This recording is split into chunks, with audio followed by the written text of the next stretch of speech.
नमस्कार दोस्तों, स्वागत है फिर से एक बार आपका अनकही अनसुनी वाल्मीकि रामायण। इस एपिसोड में और इस कार्यक्रम में हम ऐसी कई बातें आपको बताते हैं जो रामायण से जुड़ी हुई है। न मात्र रामायण से जुड़ी हुई है, पर वाल्मीकि जी ने रामायण में जो जो बातें हुए उसका उल्लेख उन्होंने अपनी लिखी हुई रामायण में किया है।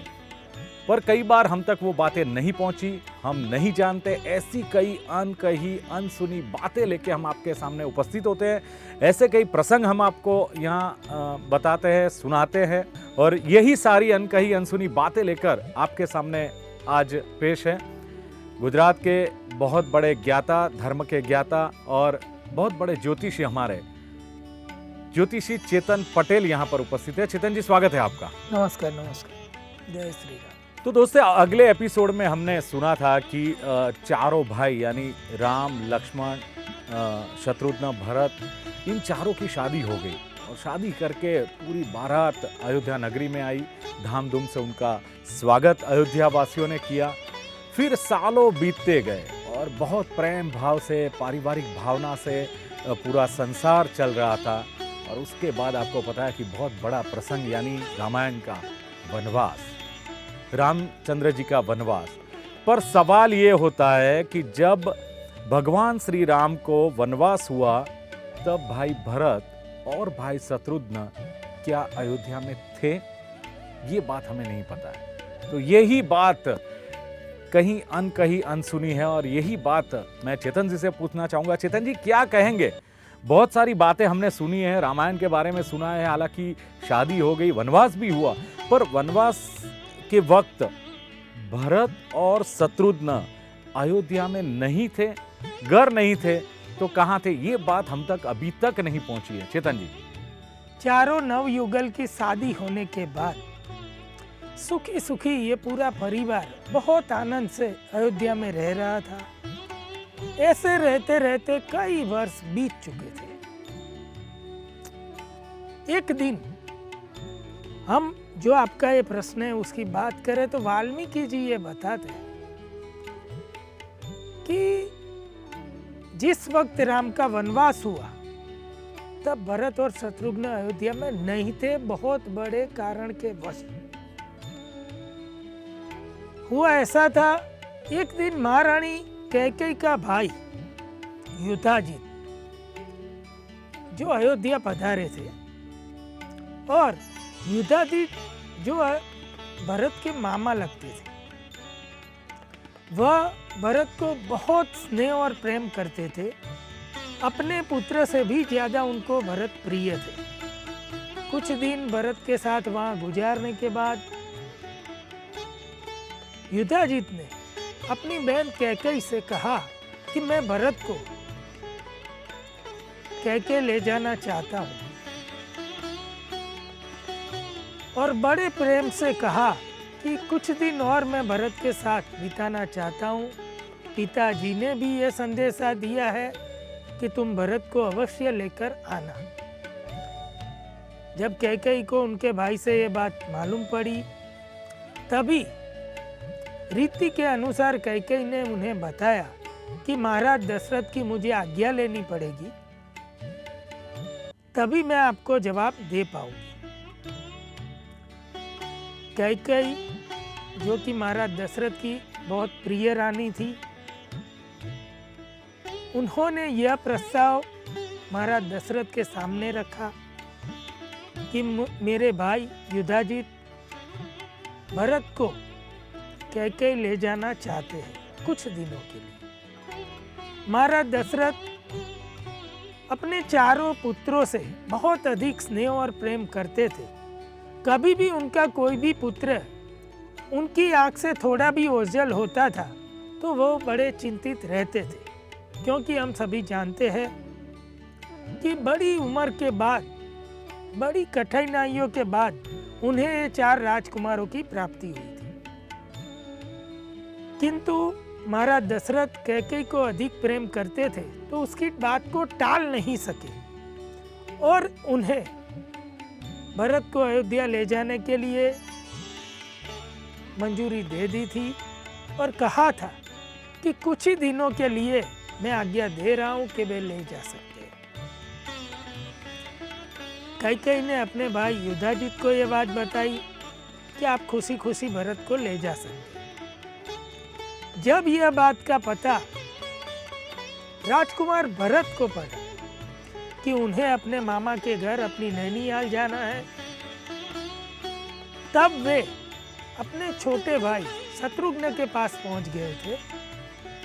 और वाल्मीकि जी कहते हैं कि भरत और शत्रुघ्न में भी गजब का तालमेल था, गजब का प्रेम था, गजब का मेल मिलाप था। जैसे भगवान श्री राम लक्ष्मण के बिना अधूरे थे, ऐसे ही भरत शत्रुघ्न के बिना अपने आप को अधूरा मानते ही थे। और जिस प्रकार लक्ष्मण जी श्री राम की आज्ञा की अवहेलना नहीं करते थे, इसी प्रकार शत्रुघ्न भी कभी भरत की कोई बात को नहीं टालते थे और सदा ही भरत की सेवा में लगे रहते थे। जब भरत जी ने शत्रुघ्न को यह बात बताई कि उन्हें अपने मामा के घर जाना है, तो शत्रुघ्न भी राजी खुशी तैयार हो गए और वे दोनों अपनी नववधु कन्याओं को लेके अपने मामा के साथ अपने नैनीहाल चले आए। एक तरफ सभी लोग का प्रस्थान हुआ, अपनी नैनीहाल में वे कैकेयी देश पहुंचे। तभी अपने मामा, अपने नाना और अपनी मामी वगैरह से भरत और शत्रुघ्न की बहुत सी ख्वाहिशें पूरा हो रही थी। उनको खुश करने के लिए पूरे महल में दिन रात उनकी सेवा होने लगी थी और उनको बहुत खुश और प्रसन्न रखा जा रहा था। साथ में दोनों बहुओं को भी बहुत आनंद और प्रेम से रख रहे थे। तभी वहां पूरा परिवार खुशी खुशी रह रहा था। भरत और शत्रुघ्न भी वहां बहुत बड़े आनंद में रहते थे। तभी इतने आनंद के बाद भी भरत और शत्रुघ्न को अपने बूढ़े पिता महाराज दशरथ की याद सदा आती थी और वहां अयोध्या में भी अपने पुत्रों से अप्रतिम प्रेम करने वाले महाराज दशरथ को यहाँ सुख होने पर भी सदा अपने भरत और शत्रुघ्न की भी याद आती रहती थी। निसंदेह श्री राम और लक्ष्मण जी भरत और शत्रुघ्न के जाने के बाद अयोध्या में कुछ और ज्यादा समय अपने पिता माता की सेवा में देने लगे थे। अब आपने बताया कि मामा के घर गए भरत और शत्रुघ्न यहाँ पर चिंतातुर थे, मतलब उनको याद करते थे राजा दशरथ। सवाल ये है कि राम को वनवास हुआ तब माना कि भरत और शत्रुघ्न तो अयोध्या में नहीं थे, पर एकाएक श्री राम जी का राज्याभिषेक हो, ऐसा विचार राजा दशरथ को क्यों आया? भरत के जाने के बाद भगवान श्री राम महाराज दशरथ की खूब सेवा करते थे, सदा उनके समीप रहा करते थे। अपने समीप अपने बेटे श्री राम को देखकर महाराज दशरथ भी मनी मन बहुत विचार करते थे। भगवान श्री रामचंद्र जी बड़े ही रूपवान, पराक्रमी और किसी दोष को नहीं देखने वाले थे। कभी भी जीवन में झूठ नहीं बोलने वाले थे। पूरे भूमंडल में भगवान श्री राम का सामना कर सके ऐसा बल किसी में नहीं था। भगवान श्री राम काल के पीछे चलने वाले नहीं थे। भगवान श्री राम के पीछे स्वयं काल चलता था। बुद्धि में भगवान श्री राम बृहस्पति के तुल्य थे और बल में इंद्र के तुल्य थे। वे सदा ही मीठे वचन बोलते थे, इसीलिए पूरी प्रजा के दिलों में भी उनका बहुत आदर का स्थान था। समस्त देवता और असुर भी मिलकर भी भगवान श्री राम को परास्त नहीं कर सकते थे। बल और पराक्रम में इतने संपन्न होकर भी भगवान श्री राम को अपने बल पर कभी भी अभिमान नहीं होता था। भगवान श्री राम क्रोध को जीत चुके थे, परम दयालु और ब्राह्मणों और गुरुओं के पुजारी थे और धर्म के बड़े ही ज्ञाता थे और भीतर और बाहर से परम पवित्र थे। गुरुजनों के प्रति श्री राम की दृढ़ भक्ति थी। ऐसे गुणवान पुत्र महाराज दशरथ के साथ सदा रहते थे। उनको देखकर महाराज दशरथ को यह बात सूझी कि इतना गुणी मेरा पुत्र है, और क्यों ना मेरे होते हुए, क्योंकि उनकी भी उम्र काफी हो गई थी, तो उन्हें यह विचार है कि मेरे होते हुए क्यों मैं राम को राजा होता हुआ क्यों ना देखूं। और महाराज दशरथ के मन में जब यह विचार आया, तभी से यह विचार उनके मन में बारंबार आने लगा कि किसी भी हाल में मुझे बहुत जल्द से जल्द श्री राम का राज्याभिषेक करना है और उन्हें राजा बनता देखना है। तभी उन्होंने सुमंत को कहकर कुछ चुनिंदा मंत्रियों को बुलाया और अपने पुरोहित वशिष्ठ जी को बुलाया, और उनके मन में जो यह अभिलाषा थी वह बात उनके समक्ष रखी कि मैं बहुत जल्द से जल्द अपने पुत्र को श्री राम को युवराज घोषित करना चाहता हूँ और उन्हें राजा बनते देखना चाहता हूँ। यही मेरी एक अंतिम अभिलाषा है। सभी मंत्रीगण भी जानते थे कि भगवान श्री राम बहुत गुणियल है, बहुत गुणवान है और श्रेष्ठ है, और परंपरा के अनुसार ज्येष्ठ पुत्र ही राजा बनता है, तो कल बनना है तो अभी बने। सभी ने महाराज दशरथ का यह विचार सहर्ष स्वीकार लिया था और वशिष्ठ जी ने भी उसके लिए आज्ञा दे दी थी। और दशरथ जी ने तभी उनको यह कहा कि आप तुरंत ही जल्द से जल्द जो मुहूर्त आता है वह मुहूर्त निकालिए और श्री राम का राज्याभिषेक करवाइए।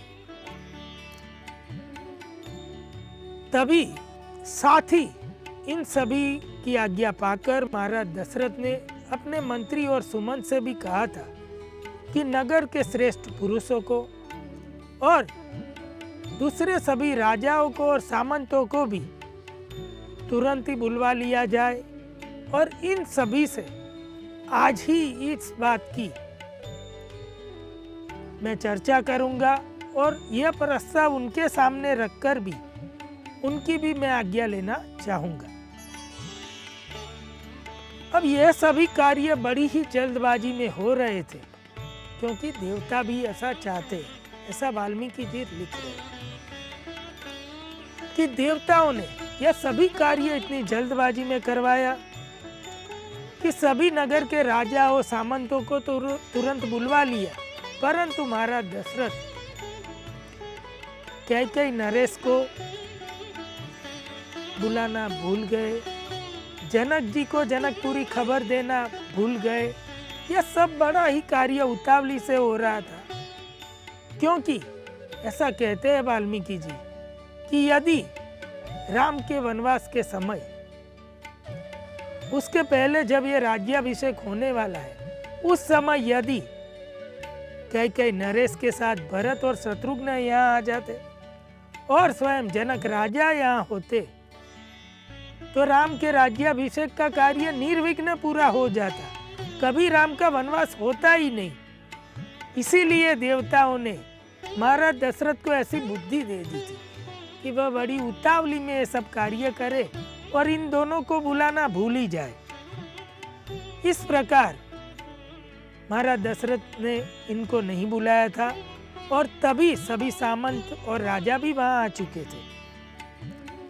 तभी दरबार में महाराज दशरथ ने सभी राजा और सामंतों को अपनी ये इच्छा प्रदर्शित की थी और उन्हें बताया था कि मैं बड़े ही जल्दी अपने पुत्र श्री राम का राज्याभिषेक करना चाहता हूँ और उसे युवराज घोषित करना चाहता हूँ। तुरंत ही महाराज दशरथ की यह बात सुनकर सभी सामंतों ने और राजाओं ने खुशी खुशी यह बात को स्वीकार लिया था और वे बड़े ही प्रसन्न हो गए थे और महाराज दशरथ को यह कार्य जल्द ही करने की अनुमति भी प्रदान कर दी थी, परंतु महाराज दशरथ बड़े ही पीड़ ज्ञानी थे। वह जानना चाहते थे कि इन लोगों के दिलों में मेरे राम के लिए क्या भावना है। तभी उन्होंने एक और सवाल कर दिया इन सभी सामंत और राजाओं को कि जबकि मैं ये पूरी पृथ्वी का संचालन बड़े ही ध्येय और निष्ठा से कर रहा हूँ, बड़ी अच्छी तरह से प्रजा का पालन कर रहा हूँ, तो फिर आप लोगों को क्यों नया राजा चाहिए? ऐसी बात उन्होंने कर दी थी। तब सभी सामंतों ने और सभी राजाओं ने भगवान श्री राम के चरित्र का बड़ा बड़ा बखान किया था और खूब बखान किया और बहुत प्रशंसा की थी। इन सभी से भगवान अपने पुत्र की प्रशंसा सुनकर दिल ही दिल में महाराज दशरथ बड़े ही खुश हो गए थे। और तभी उन्होंने वशिष्ठ जी को कहा था कि कल प्रातः काल सुबह का ही श्रेष्ठ मुहूर्त निकालिए और श्री राम के राज्याभिषेक की तैयारियां आरंभ करवाई। और तभी वशिष्ठ जी ने राज्याभिषेक के लिए पूरी सामग्री बता दी थी और उसकी तैयारियां शुरू हो गई थी। वामदेव जी ने पूरे नगर को सजाने के लिए सभी को बोल दिया था और इस प्रकार महाराज दशरथ के मन में श्री राम का ये मन लुभावना चरित्र देखकर, राम के गुण देखकर उनके मन में एक ख्याल एकाएक आया था कि श्री राम का वो राज्याभिषेक कर दे। बिल्कुल चेतन जी, आपने बताया कि एकाएक महाराज दशरथ जी को ये ख्याल आया कि मेरी मौजूदगी में रामचंद्र जी का जो मतलब राजा बनना है, राज्याभिषेक होना है, वो हो जाए। उन्होंने ये बात सारे मंत्रीगण को भी बता दिया, सामंतों को भी बता दिया, राजाओं को भी बता दिया, उनसे भी सलाह मशवरा कर लिया। हालांकि उन्होंने भी रजामंदी दे दी। पर सवाल चेतन जी ये होता है कि यही जो राज्याभिषेक की बात है, अयोध्या की महारानियों को पता था? नहीं था तो किसने अयोध्या की महारानियों को यह समाचार बताया कि भगवान श्री रामचंद्र जी का राज्याभिषेक की तैयारी हो रही है, या तो राजा दशरथ ने यह निर्णय ले लिया है? श्री राम के राज्याभिषेक के समाचार किसी भी महारानी को अभी तक नहीं मिला था, किंतु राम को भी नहीं मिला था। एकाएक ये सब तैयारियां हो रही थी।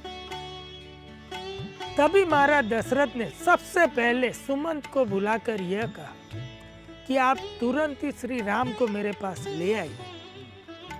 तभी सुमंत तुरंत ही श्री राम के महल गए, अपने रथ में बिठाकर श्री राम को महाराज दशरथ के साथ सामने ले आए थे। महाराज दशरथ ने अपने पुत्र श्री राम को अपने पास बिठाकर उन्हें यह बताया था कि कल बड़े ही शुभ नक्षत्रों में, शुभ योगों में तुम्हारा युवराज का पद पर घोषित होना है, तुम्हारा राज्याभिषेक होना है। तभी साथ ही श्री राम को महाराज दशरथ ने राजनीति की उत्तम शिक्षा का पाठ भी दिया था और घंटों राजनीति के ज्ञान की बड़ी बड़ी बातें जो उन्होंने अपने जीवन काल में जानी थी, वह सभी श्री राम को बताई थी। श्री राम भी बड़े ही प्रेम से, बड़े ही आदर से अपने पिता की ये सब बातें सुन रहे थे। उसके पश्चात महाराज दशरथ ने श्री राम को अपने महल आराम करने के लिए भेज दिया। अब बात यह आई कि किसी भी महारानी को यह बात का पता नहीं था। इधर रातों रात अयोध्या में इस प्रकार राज्याभिषेक की तैयारियां शुरू हो गई थी। इसे देखकर एक सेवक ने महारानी कौशल्या को बताया था कि कल प्रातः काल शुभ नक्षत्रों में श्री राम का राज्याभिषेक होना है। और सेवक के मुख से यह बात सुनकर देवी कौशल्या ने उसे आभूषण भेंट दिया था और वे खुश होकर सभी सेवकों को पुरस्कार बांट रही थी। परंतु यह खुशी में महाराज दशरथ भी आराम करने चले गए थे, लेकिन उनको बुरे सपने आने लगे थे। महाराज दशरथ को जब यह बुरे सपने और ज्यादा आने लगे, उनको बेचैनी होने लगी, तभी उन्होंने अपने कक्ष में सुमंत को बुलाया और उन्हें कहा कि तू श्री राम को मेरे पास ले आओ। सुमंत तुरंत ही श्री राम के पास पहुंच गए थे और उन्हें दोबारा महाराज दशरथ के पास लाया गया था। यह घटना रात में चल रही थी। तभी सुमंत को महाराज दशरथ ने यह भी बताया कि आप वशिष्ठ जी को भी बुलवा लीजिए। सुमंत वशिष्ठ जी को बुलाने गए। तभी महाराज दशरथ ने श्री राम को पास बिठाकर उनको आ रहे बुरे सपनों के बारे में बताया था और उन्हें यह कहा था कि बेटे, शुभ कार्यों में 100 विघ्न आने की संभावना रहती है, क्योंकि मुझे ही ये बुरे सपने ऐसा अशुभ होने के संकेत दे रहे हैं। इतने में सुमन जी वशिष्ठ जी को लेके आ गए थे। महाराज दशरथ ने तभी वशिष्ठ जी को यह बताया कि आप पुत्री सीता और राम से व्रत का पालन करवाइए, रात्रि व्रत का, और मुझे जो ये बुरे सपने आते हैं उस संकट से बचने का उपाय कराइए। तभी वशिष्ठ जी ने राम और देवी सीता को रात्रि व्रत की आज्ञा दी और उसका संकल्प कराया। संकल्प करा के राम और सीता को व्रत का पालन करने में कुश की सैया पर सोना था और इसी प्रकार उनको व्रत की दीक्षा देकर उनके महल आराम करने के लिए भेज दिया। बिल्कुल चेतन जी, आपने बताया कि जो राजा दशरथ थे उनको जो सपना आया और उसमें जो उन्होंने मतलब देखा कि कुछ बुरा हो रहा है या कुछ गलत होने वाला है, ऐसा अंदेशा आ गया। उन्होंने वशिष्ठ जी को भी बुलाया और सारी बातें की। अब सवाल यह है कि कौन सा बुरा सपना आ रहा था और कौन सा आगे जो मतलब विघ्न आ रहा था, वो तो सबको पता ही है, क्योंकि जब राम का राज्याभिषेक होने की बात थी तभी जो रानी कैकेयी थी वो तो खुश थी, राज्याभिषेक हो रहा है, वो भी एक माँ थी। पर फिर भी रानी कैकेयी ने उनको फिर से राम को वनवास और भरत को राज्याभिषेक की बात क्यों की, यही बात हमें आपसे जाननी है पर अगले एपिसोड में। फिलहाल आपने जो कुछ भी बताया चेतन जी, आप यहाँ पर उपस्थित रहे, आपका बहुत बहुत शुक्रिया। नमस्कार, जय श्री राम। आप देखते रहिए अनकही अनसुनी वाल्मीकि रामायण। नमस्कार। राम जय सीता राम, राम राम जय सीता राम।